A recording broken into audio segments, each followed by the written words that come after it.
واستنكاره.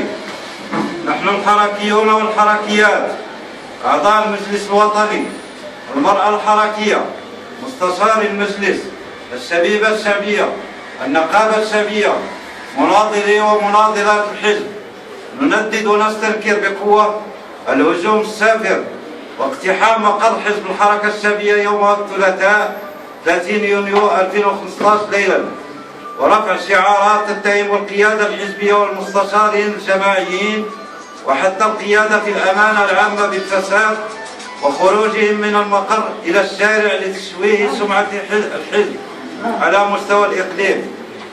نرفض عناصر دخيلة ليس لها علاقة ولا حتى الانخراط داخل حزب الحركة الشعبية، والذين غرروا بالحاضرين على أساس أن الحزب سيقدم مساعدات للمحتاجين تتجسد في غرفة رمضان، مما نتج عنه حضور عدد مهم من الناس خصوصا منهم النساء. الخطة كانت مدروسة سائر عليها أشخاص كانوا يتربصون بالحزب 15 يوما قبل اللقاء، حيث كانت توجه الدعوات للمناضلين على أساس دراسة مستجدات الحزب، إلا أن المناضلين رفضوا الحضور، مما جعلهم يستدرجون أشخاص المعوزين تحت غطاء تقديم مساعدات. السؤال المطروح: هل ظن هؤلاء الأشخاص الذين ساروا على تنفيذ خطتهم الدنيئة بأن الحزب ليس له رجالا ونساء يحمونه من أمثال هؤلاء العملاء لأحزاب أخرى؟ إننا متواجدون نحمي حزبنا من هؤلاء العناصر الذين أرادوا النيل من عزيمتنا وإرادتنا بحملهم شعارات على أساس أنهم حركيون.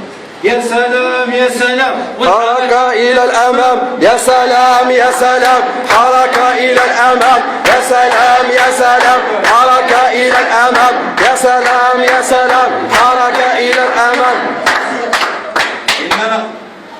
إننا متواجدون نحمي حزبنا من هؤلاء العناصر الذين أرادوا النيل من عزيمتنا وإرادتنا بحملهم شعارات على أساس أنهم حركيون. لا ثم لا، إنهم جاءوا من جهات أخرى، بل منهم من لهم مسؤوليات داخل حزبه، جاءوا بخطة مدروسة وممنهجة لضرب الحزب في عمقه من الداخل وتشويه سمعته داخل الإقليم. لا هادشي ماشي معقول، لا هادشي غير تهور، لا هادشي ماشي معقول، لا هادشي غير تهور، لا هادشي ماشي معقول، لا هادشي غير تهور.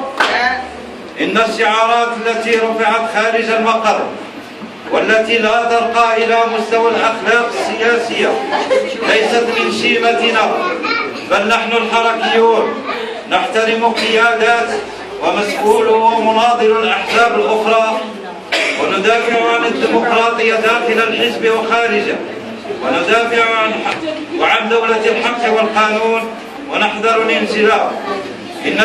إن الأشخاص الذين ساهروا على قيام هذه الفوضى كانوا يعلمون كل العلم ويعون كل الوعي أن الحزب قوي ويشكل رقما انتخابيا يضرب له 1000 حساب بفضل منسقه الإقليمي ومستشاريه الجماعيين ومناضليه المخلصين وقيادته المتوازنة، فأرادوا بهذا العمل كسر شوكته في الانتخابات المقبلة.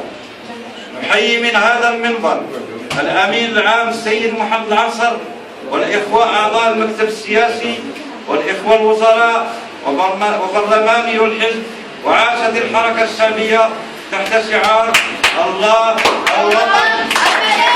الصمود للحركة الشعبية، الصمود للحركة الشعبية، الصمود للحركة الشعبية.